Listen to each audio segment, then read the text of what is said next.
Oi, eu sou a Alice e essa é uma série de vídeos onde juntos vamos ler O Peregrino de John Bunyan. Capítulo 12. Então, Fiel começou a responder. Afirmou que se colocara contra os que haviam se colocado contra ele, que é o mais elevado entre os elevados. E continuou Fiel: quanto à desordem, não provoquei nenhuma, pois sou homem de paz. As pessoas que simpatizaram conosco foram conquistadas ao ver nossa verdade e inocência e apenas escolheram ir do mal para o melhor. E a respeito do rei, sobre o qual falas, pois ele é Beelzebu, o inimigo do nosso Senhor. Eu o desafio, juntamente com todos os seus anjos. Então, proclamou-se que aquele que tivesse algo a dizer ao senhor rei contra o prisioneiro deveria se apresentar e dar o seu testemunho. Dessa forma, 3 testemunhas se apresentaram para prestar depoimento: inveja, superstição e bajulação. Perguntaram se as testemunhas conheciam o prisioneiro e o que tinham a dizer ao senhor, seu rei, contra ele. A inveja aproximou-se do juiz e declarou: meu lorde, conheço esse homem há muito tempo e atesto sob juramento perante esta honrada bancada que ele é... Espera! Interrompeu o juiz. Tomem seu juramento. E Inveja jurou. Em seguida, continuou. Lorde, esse homem, não obstante tem um nome convincente, é uma das pessoas mais vis do nosso país. Ele não considera nem o príncipe, nem o povo, lei ou costumes, e faz tudo o que pode para influenciar a todos com seus conceitos desleais, aos quais chama de princípios de fé e de santidade. E, em particular, eu ouvi certa vez afirmar que o cristianismo e os costumes da nossa cidade da vaidade são diametralmente opostos e não podem ser reconciliados. Com isso, meu lorde, ele não só condena nossos louváveis feitos, mas a nós mesmos que os realizamos. Tens algo mais a declarar? Inquiriu o juiz. Lorde, eu poderia falar muito mais, não quero, porém, enfadar o juiz. Contudo, se for necessário, quando os outros cavalheiros tiverem dado seu depoimento, caso faltem argumentos para condená-lo, darei mais testemunhos contra ele. Assim, ela recebeu ordem de ficar à disposição da corte e Superstição foi chamada.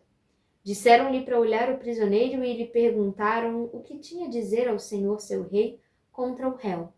Dessa forma, Superstição prestou juramento e começou o seu testemunho.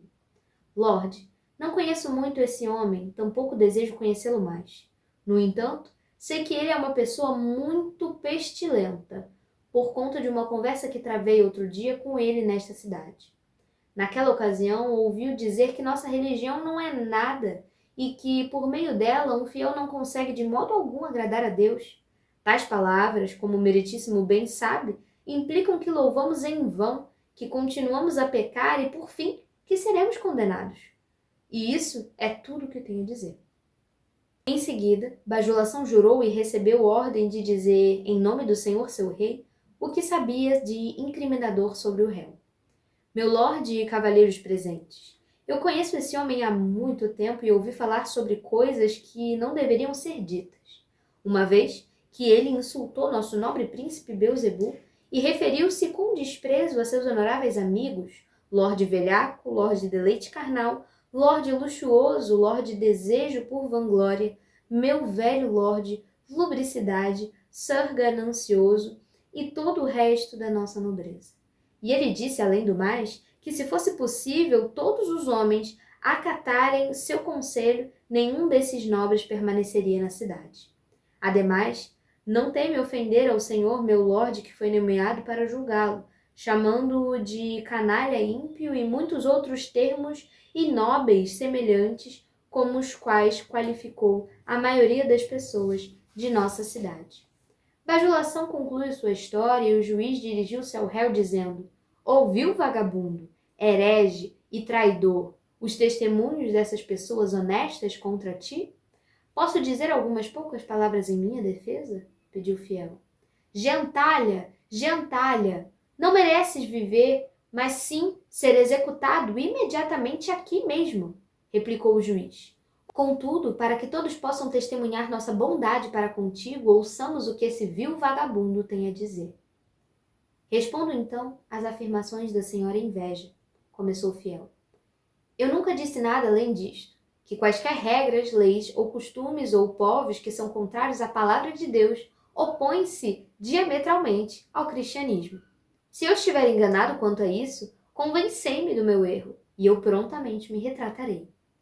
Com relação ao testemunho da senhora Superstição e sua acusação contra mim, prosseguiu o fiel, respondo apenas isto, que no louvor a Deus faz-se necessária a divina fé. No entanto, não pode haver divina fé sem uma revelação divina da vontade de Deus. Por isso, o que for incluído no louvor a Deus e que estiver em desacordo com a revelação divina não pode ser realizado sem fé humana. Fé esta que de nada valerá para a vida eterna.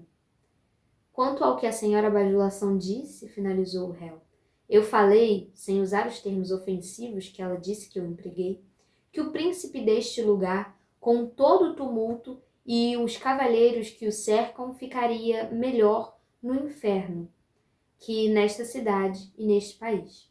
E assim que o Senhor tenha piedade de mim. Em seguida, o juiz convocou o júri, cujos membros haviam permanecido de lado o tempo todo, ouvindo e observando. Cavalheiros do júri, disse o magistrado, ouvistes este homem que provocou tanta comoção na cidade? Também ouviste o testemunho dessas valorosas pessoas contra o réu. Escutaste, igualmente, sua resposta e confissão. Cabe a vós enforcá-lo ou salvá-lo. Não obstante, penso ser necessário instruí-los sobre nossa lei.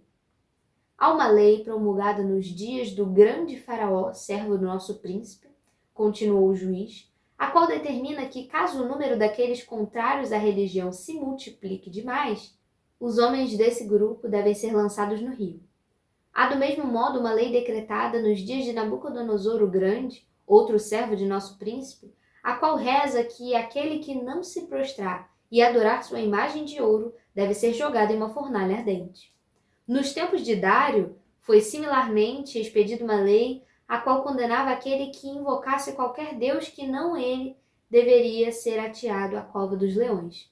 Ora, este rebelde violou a substância dessas leis e não apenas em pensamento, o que não deve ser tolerado, mas também em palavra e ato, o que é, portanto, inadmissível. Com relação ao faraó, afirmou finalmente o juiz, sua lei foi promulgada com base em uma suposição para evitar o mal e não há ainda crime aparente. No entanto, há crime aparente quanto à segunda e à terceira leis. Ele depois contra a religião e por essa traição a qual confessou merece a morte. Então, saíram os jurados cujos nomes eram cego, maldade, malicioso, lascívia, libertino, imprudência, pretensioso, malevolência, mentiroso, crueldade, ódio à luz e implacável. Cada um declarou aos colegas seu veredito contra o réu e, em seguida, concluíram por unanimidade que era culpado e comunicaram isso ao juiz. Primeiro entre todos, Cego, o presidente do júri, afirmou: vejo claramente que este homem é um herege. Depois, Maldade disse: eliminem esse homem da face da terra. Odeio sua aparência, admitiu Malicioso. Eu não o toleraria, anunciou Lascívia. Tampouco eu, concordou Libertino, pois ele sempre condenaria meus modos. Enforquem-no, enforquem-no, exigiu Malevolência. Um pobre infeliz, opinou Imprudência. Meu coração se rebela contra ele, disse Pretensioso. É um velhaco, criticou Mentiroso. A forca é pouco para ele, declarou Crueldade. Vamos despachá-lo para longe do nosso caminho, proclamou Ódio à Luz. Mesmo que o mundo fosse oferecido, como recompensa eu não poderia perdoá-lo, disse Implacável. Vamos condená-lo à morte. E assim fizeram. Deste modo, ele foi condenado a ser levado do local onde estava, até o lugar onde provinha, e lá ser levado à mais cruel das mortes que se pode imaginar. E tudo foi feito de acordo com a lei.